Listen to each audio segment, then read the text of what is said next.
لله رب العالمين والعاقبة للمتقين والصلاة والسلام على صادق الوعد الأمين أما بعد فأعوذ بالله من الشيطان الرجيم بسم الله الرحمن الرحيم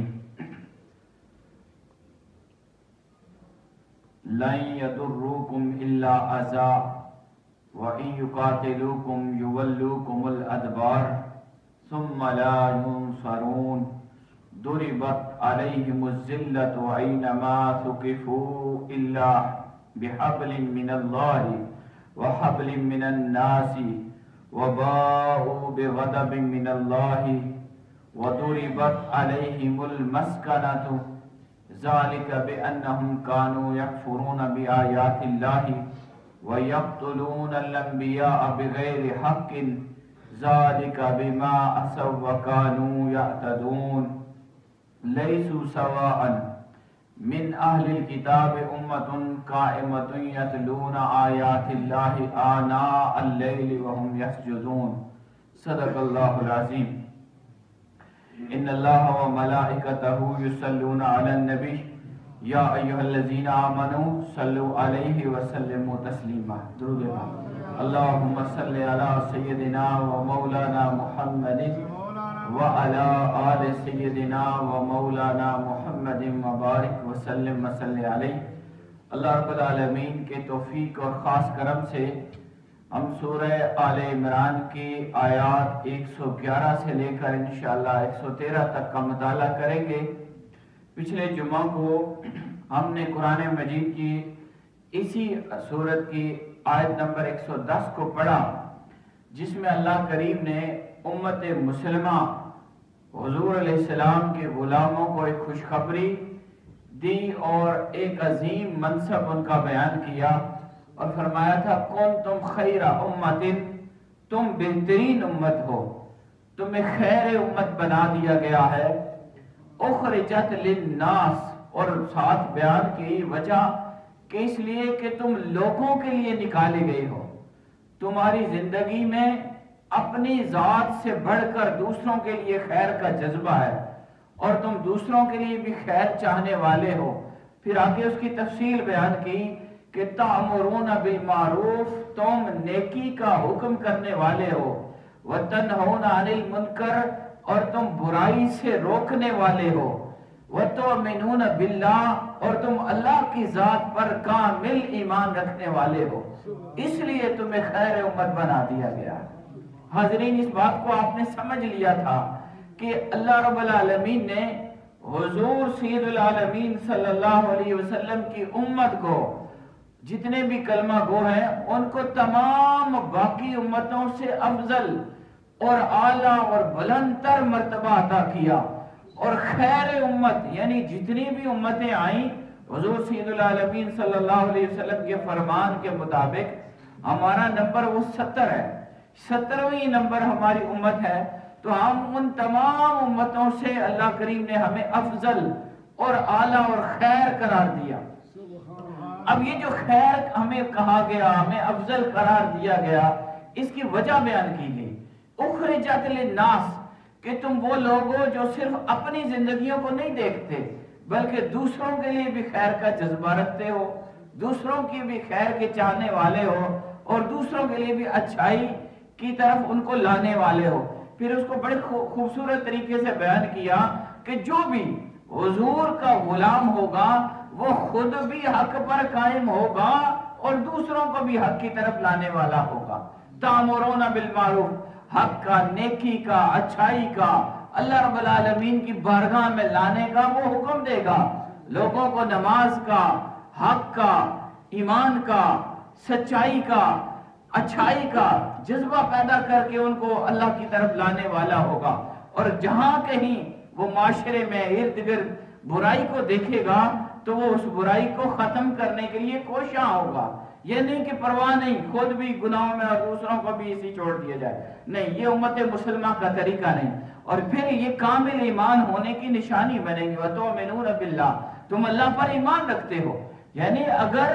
ہم حضور علیہ السلام کے سچے غلام بن گئے اور ہم نے آپ کی غلامی کو قبول کر لیا تو تو اس کی نشانیاں یہ ہے کہ ہم اپنی زندگی کو بھی حق پر قائم رکھنے والے ہوں اور ہم دوسروں کو بھی حق کی طرف لانے والے ہوں اور دوسروں کو برائی سے بچانے والے بھی ہوں، اور پھر یہ ایمان کی بات ہو جائے گی۔ اس کے ساتھ ہم نے یہ پڑھا تھا کہ اگر اللہ کریم فرماتا ہے اہل کتاب جو یہودی ہیں، عیسائی ہیں، وہ بھی اس طرح ایمان لے آتے لَكَانَ خَيْرًا لَهُمْ، یہ ان کے لیے خیر بن جاتا۔ اس میں ایک نقطہ ہم نے سیکھا تھا کہ جو یہودی تھے، عیسائی تھے، وہ بھی الہامی دین پر تھے، انہوں نے بھی نبیوں کو مانا ہوا تھا۔ یہودی عیسیٰ علیہ السلام، موسیٰ علیہ السلام کے ماننے والے تھے، اور عیسائی عیسیٰ علیہ السلام کے ماننے والے تھے، دونوں کے پاس کتابیں بھی تھیں، لیکن قرآن یہ فرماتا ہے کہ اے اہل ایمان، تمہیں جو میں نے خیر امت قرار دے دیا، تم حضور کے غلام بن گئے، اگر اسی طرح یہ اہل کتاب بھی جو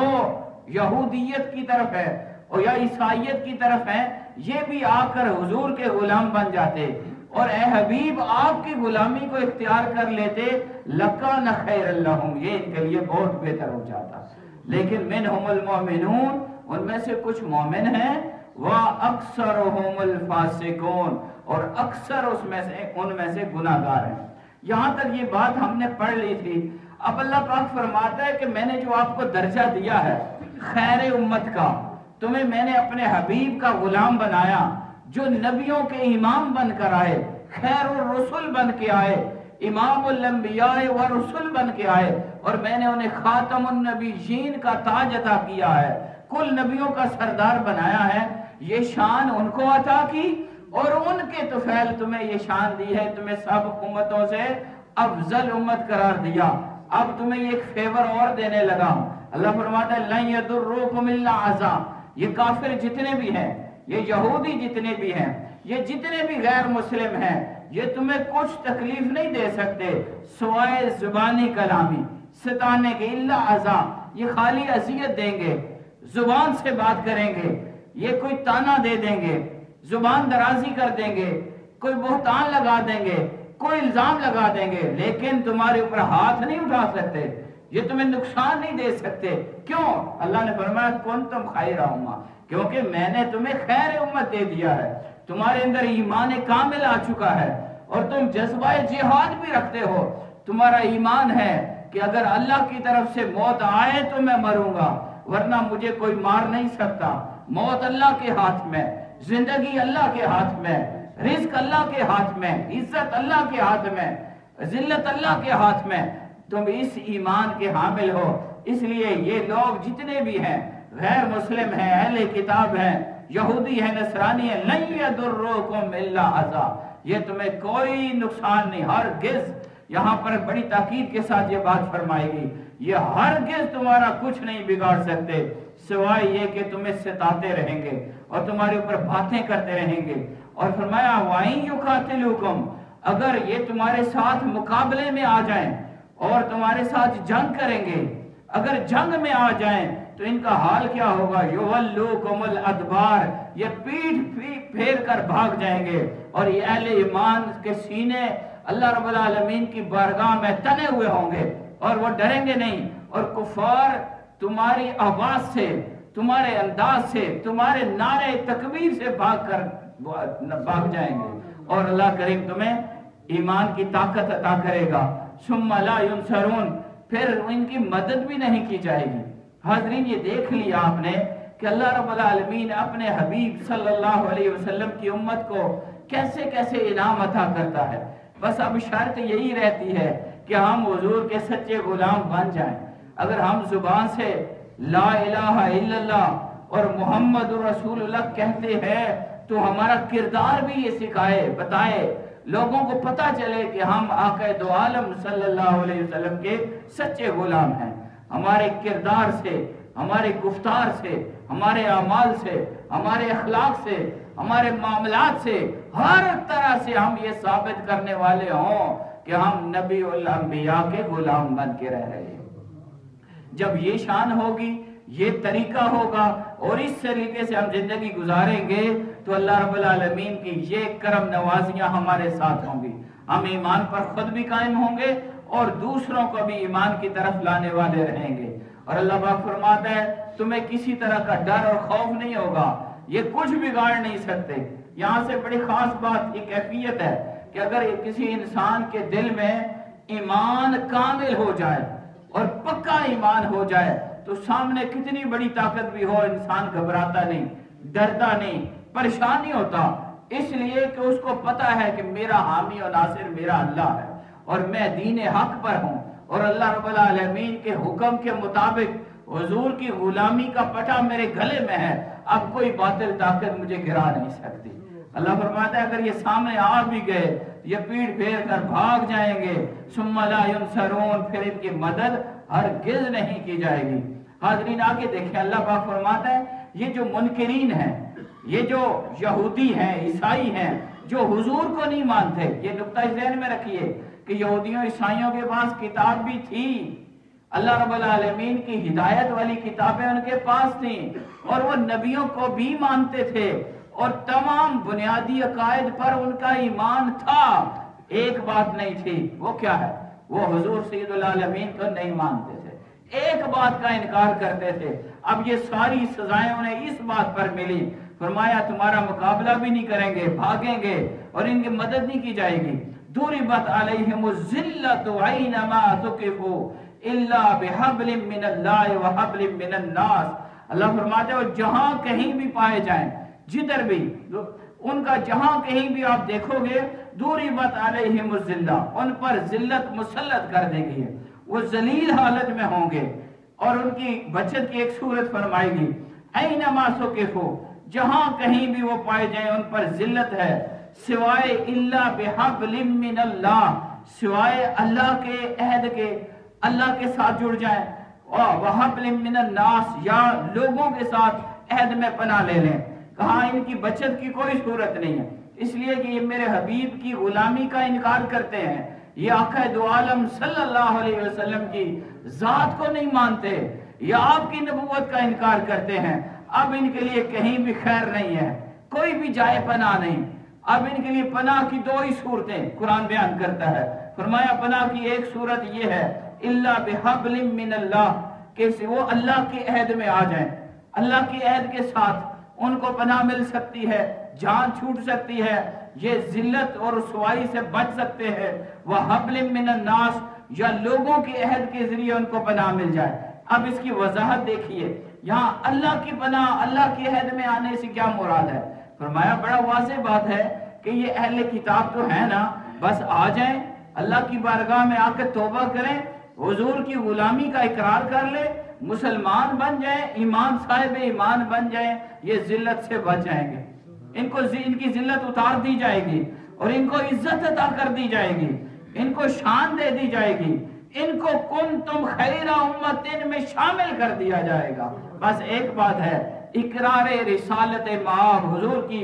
غلامی کا اقرار کر لیں، یہ بحبل اللہ ہوگا، اللہ بحبل من اللہ، اللہ کی طرف سے اللہ کے عہد میں آنے کا یہ طریقہ ہے کہ صاحبان ایمان بن جائیں اور ایمان کو قبول کر لیں، حضور کی غلامی میں آ جائیں۔ اور دوسری صورت یہ وحبل من الناس، ایک عارضی صورت ان کی یہ ہے کہ ان کی ذلت ختم ہو سکتی ہے، ان کی بےزتی ختم ہو سکتی ہے کہ لوگ ان کے لیے تھوڑی سی پناہ بن جائیں، لوگ ان کے لیے معاون بن جائیں۔ اور یہاں پر مفسرین نے لکھا کہ جتنے بھی یہودی ہیں ان کے پاس مال بہت زیادہ تھا، یہ آپ کو پتہ ہے، یہ حضور کے زمانے میں بھی قلعوں کے مالک تھے، خیبر ایک بہت بڑا قلعہ تھا اور اس طرح بڑی بڑی عمارتیں تھیں، ان کے پاس مال تھا اور یہ صاحبان مال و دولت تھے۔ اس دور سے لے کر آج تک پوری دنیا میں جو اکانومی ہے وہ یہودیوں کے پاس ہے، یہ بڑے طریقے سے یہ بزنس جانتے ہیں، تو ان کے پاس مال بھی ہے، پیسہ بھی ہے، دولت بھی ہے، ٹکا، یہ ساری چیزیں ہیں، لیکن اللہ نے فرمایا ان کے اوپر ہم نے مسلط کر دیا، ضربت علیہم الذلہ، ان پر ذلت کو مسلط کر دیا گیا، ان کے پاس جگہ نہیں ہے، ادھر سے بھی نکالے گئے تھے، خیبر سے بھی نکالے گئے تھے اور اسی طرح ان کو نکالا، دیش نکالا ہی ملتا رہا۔ پھر بہت بڑا ان کے ساتھ حادثہ ہوا اور ان کو جلایا گیا، ان کو اس طرح مارا گیا، آخر کار ان کو لوگوں کی پناہ کیسے ملی، وحبل من الناس کیسے ہوا کہ لوگوں کی طرف سے ان کو پناہ مل کر اللہ کو لوگوں کا عہد ملا، وہ کیسے تھا کہ امریکہ نے اور یوکے نے اور اس طرح گوروں نے ان یہودیوں کے ساتھ ملے اور آج دن بدن وہ اپنی جگہ کو بڑھا رہے ہیں، اپنی طاقت کو بڑھا رہے ہیں، لیکن ان کی ساری طاقت کی بنیاد امریکہ ہے اور یہ برطانیہ ہے۔ اگر یہ گورے ان کے مددگار نہ ہوں یہودیوں کے پاؤں نہیں لگ سکتے۔ اور آپ دیکھ لیں، آپ یہ بات دیکھیں، اگر آپ میں سے اکثر جانتے ہوں گے کہ جو اسرائیلی ریاست ہے، یہ ابھی حملے سے پہلے ابھی 100 دن مکمل ہو چکے ہیں، اسرائیلی ریاست کے اوپر انہوں نے یہ کنسیپٹ بنا دیا تھا، یہ ماحول بن گیا تھا پوری دنیا میں کہ ہمارے پاس جو دفاع ہے وہ ایسا ہے آئرن ڈوم، کہ لوہے کا ہم نے گنبد بنا لیا ہے، پورے اسرائیل پر آئرن ڈوم ہے، یہاں پر کوئی چڑیا بھی داخل نہیں ہو سکتی۔ پھر آپ نے دیکھا کہ اللہ رب العالمین کس طرح اپنے ماننے والوں کو یہ کیسے طاقت عطا کرتا ہے، کس طرح ہمت عطا کرتا ہے، اور کس طرح ان کو ذلت اور رسوائی کا سامنا کرنا پڑا۔ اور آج تک وہ حماس جیسی ایک چھوٹی سی تنظیم ہے، بہت بڑی تنظیم نہیں، بہت بڑا ملک نہیں، کوئی ملکی لیول کے پاس ان کے پاس طاقتیں نہیں، لیکن ایمانی قوت ہے، ایمان کا جذبہ ہے۔ اللہ پاک فرماتا ہے یہ جہاں بھی جائیں گے ذلت ان کے اوپر ٹھونپ دی گئی ہے، مسلط کر دی گئی ہے، بس صرف یہ کہ یہ ایمان کے دائرے میں اللہ بحبل من اللہ کے عہد میں آ جائیں، اللہ کی بارگاہ میں آ کر معافی مانگ کر ایمان قبول کر لے، وَحَبْلٍ مِّنَ النَّاسِ، یا کچھ لوگ ان کے مددگار بن جائیں، لوگوں کی مدد کے ساتھ ان کو وقتی طور پر یہ ان کی ذلت کم ہوگی، وَبَاءُوا بِغَضَبٍ مِّنَ اللَّهِ، اور یہ غضب الہی کے مستحق ہیں، وَضُرِبَتْ عَلَيْهِمُ الْمَسْكَنَةُ، اور ان کے اوپر محتاجی بھی مسلط کر دی گئی ہے۔ کیوں؟ وجہ بیان کی، ذَلِكَ بِأَنَّهُمْ كَانُوا يَكْفُرُونَ بِآيَاتِ اللَّهِ، یہ وہ لوگ ہیں، یہ یہودی جن کے اوپر محتاجی مسلط کی گئی اور ذلت مسلط کی گئی، ان کی یہ گناہ یہ تھا، فرمایا ذَلِكَ، اس وجہ سے بِأَنَّهُمْ كَانُوا يَكْفُرُونَ بِآيَاتِ اللَّهِ، یہ اللہ کی آیتوں کا انکار کرتے تھے، اللہ کی آیتوں کو مانتے نہیں تھے، خدا کی طرف سے حکم آتا یہ مذاق اڑاتے اور اس کا استہزاء کرتے اور اللہ رب العالمین کی آیات کا انکار کرتے تھے۔ اور دوسری وجہ فرمایا وَيَقْتُلُونَ الْأَنْبِيَاءَ بِغَيْرِ حَقٍّ، اور یہ انبیاء کرام جیسی مقدس ہستیوں کو ناحق قتل کرتے تھے۔ ذَلِكَ بِمَا عَصَوا وَكَانُوا يَعْتَدُونَ، یہ بے باکی ان کی اس لیے تھی کہ وہ نافرمانی کرتے تھے اور سرکشی کرتے تھے، حد سے بڑھ گئے تھے۔ حاضرین دیکھ لیں، اللہ رب العالمین نے یہودیوں کو، یہ میں اکثر بتایا کرتا ہوں اور آپ کو یاد ہونا چاہیے، ہم انہیں بنی اسرائیل کہتے ہیں۔ اسرائیلی کون تھے؟ حضرت یعقوب علیہ السلام، یہ یعقوب علیہ السلام کی اولاد ہے، یہ یہودی یعقوب علیہ السلام کی اولاد ہے۔ آپ اس طرح اس بات کو اچھا سمجھیں گے، یہ نبیوں کی اولاد ہیں اور کئی سو ہزار نبی ان کے اندر آئے ہیں، لیکن انہوں نے ایسی ایسی غلطیاں کی، گناہ کیے اور اللہ رب العالمین کے نافرمانیاں کی کہ اب اللہ نے یہ فیصلہ کر دیا کہ اب ان کو خیر سے اتار کر، بلندی اور عزت والے مقامات سے اتار کر انہیں ذلت اور رسوائی دے دی گئی ہے۔ کنتم خیر امہ، اور حضور کی امت کو خیر امت بنا دیا گیا اور یہ واضح کیا گیا کہ یہ چاہے انبیاء کی اولاد تھے اور چاہے یہ صاحبان کتاب تھے، لیکن ان سے جرم یہ ہوا کہ یہ اللہ کی آیتوں کا انکار کرتے تھے۔ حاضرین تھوڑا غور کرنا ہے، ہمیں بھی اللہ نے یہ آیتیں دی ہیں، قرآن دیا ہے، کیا کہیں ہم ناسمجھی میں اور انجانے میں اور نہ چاہتے ہوئے کیا قرآن کا انکار کرنے والے تو نہیں بن گئے؟ تھوڑا اس کے اوپر غور کیجئے۔ کئی دفعہ میں نے اشارے دیے کہ ہم بظاہر تو انکار نہیں کرتے، ہم قرآن پر ایمان رکھتے ہیں اور اپنی کتاب مانتے ہیں اسے، لیکن عملی طور پر ہم اس کا انکار کرنے والے بن چکے ہیں۔ کیسے؟ ہمیں اس کو پڑھنا ہی نہیں آتا، اور جس کو پڑھنا آتا ہے وہ اس کو سمجھتا نہیں ہے، اور جسے سمجھنا ہے وہ عمل نہیں کرتا۔ تو اس کا کیا مطلب ہوا کہ ہم انڈائریکٹ یعنی غیر محسوس طریقے سے اور غیر اعلانیہ طریقے سے ہم قرآن کا عملاً انکار کرنے والے بن چکے ہیں۔ حاضرین اس بات کو غور کیجئے، یہی جرم یہودیوں کا تھا۔ ذالک بانہم یکفرون بآیات اللہ، وہ اللہ کی آیتوں کا انکار کرتے تھے۔ انکار کی ایک اور شکل بھی ہے کہ اللہ رب العالمین نے اس کتاب کے ذریعے ہمیں ایک نظام حیات دیا ہے، ہمیں زندگی گزارنے کے طریقے دیے ہیں، اصول دیے ہیں۔ سزائیں اس میں بتائی گئی ہیں، اور مال کی تقسیم کے سارے فارمولے اس میں لکھ دیے گئے ہیں، وراثت بتا دی گئی ہے، اور حقوق العباد بتا دیے گئے ہیں، حقوق اللہ ہر چیز اس میں بیان کر دی گئی ہے، ہر شے کو اللہ رب العالمین نے ہمیں بیان کر دیا، لیکن کوئی چیز ہماری زندگیوں میں عملاً نظر نہیں آتی۔ ہم صرف قرآن کو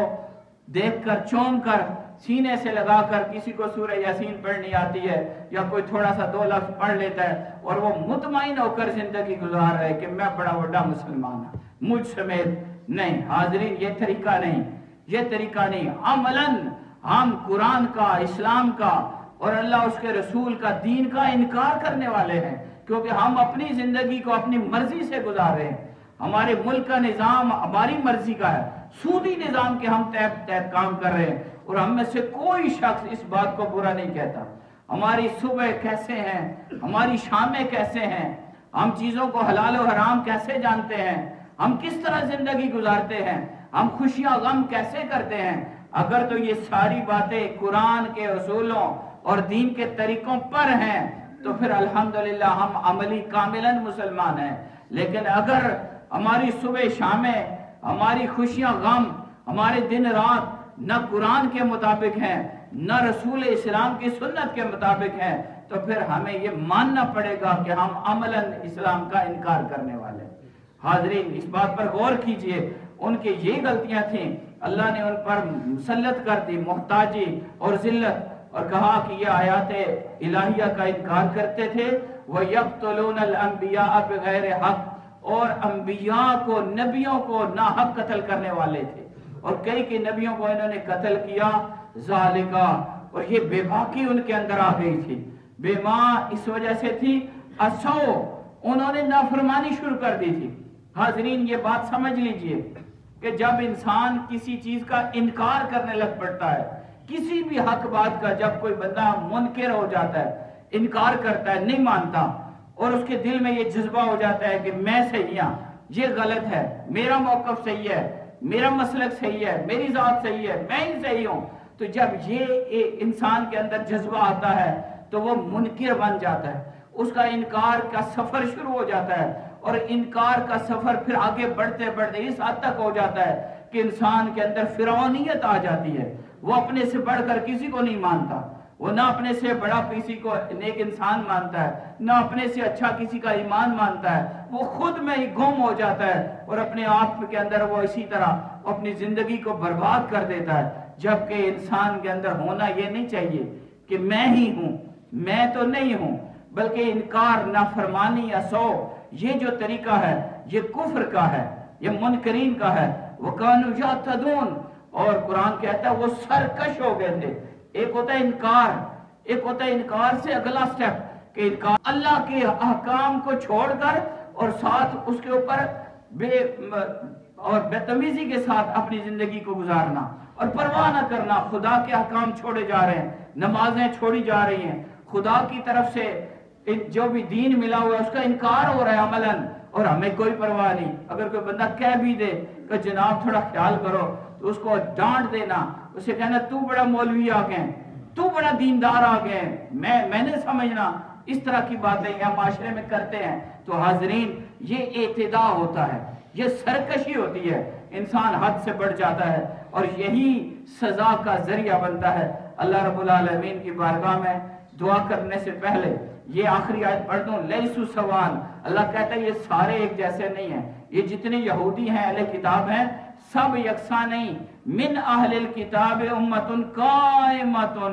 یتلون آیات اللہ، اہل کتاب میں سے ایک گروہ حق پر بھی قائم ہے، یہ بھی ذہن میں رکھیے، سب کو ایک لاٹھی سے نہیں آنکنا چاہیے کہ ساری غلط نے۔ فرمایا امت قائمت یتلون آیات اللہ، یہ حق پر قائم اور اللہ کی آیات کی تلاوت بھی کرتے ہیں آناء اللیل، رات کے اوقات میں، وَهُمْ يَسْجُدُونَ، اور یہ اللہ کی بارگاہ میں سجدہ بھی کرتے ہیں۔ حاضرین گرامی، اس کے اوپر مفسرین نے یہ لکھا، یہاں پر بہت سارے سوالات ہیں، مختصر کرتا ہوں بات، کہ یہاں پر مفسرین لکھتے ہیں کہ آج کے دور کے جتنے اہل کتاب اور یہودی عیسائی ہیں وہ اس میں شامل نہیں، بلکہ جب قرآن نازل کیا جا رہا تھا اور حضور سید العالمین ظاہری حیات میں تھے، اس دور میں کچھ لوگ ایسے تھے جو حق پر قائم تھے، اللہ کی آیات کی تلاوت بھی کرتے تھے اور اللہ کی بارگاہ میں سجدہ ریز ہوتے تھے۔ اور انہی میں سے ایک راہب تھا جس نے حضور سید عالم صلی اللہ علیہ وسلم کو پہچان لیا تھا اور حضرت ابو طالب کو کہا تھا ان کو واپس لے جائیں، اور بھی تھے، ورقہ بن نوفل بھی تھے اور کئی اور لوگ تھے جو حضور کے زمانے میں تھے اور وہ حق پر قائم تھے، اللہ کے آیات کی تلاوت کرنے والے تھے اور خدا کی بارگاہ میں سجدہ کرنے والے تھے۔ اللہ کی بارگاہ میں دعا ہے مولا کریم ہمیں قرآن کی ان آیات کو اپنی زندگیوں میں داخل کرنے کی توفیق عطا فرما۔ وما علینا الا البلاغ۔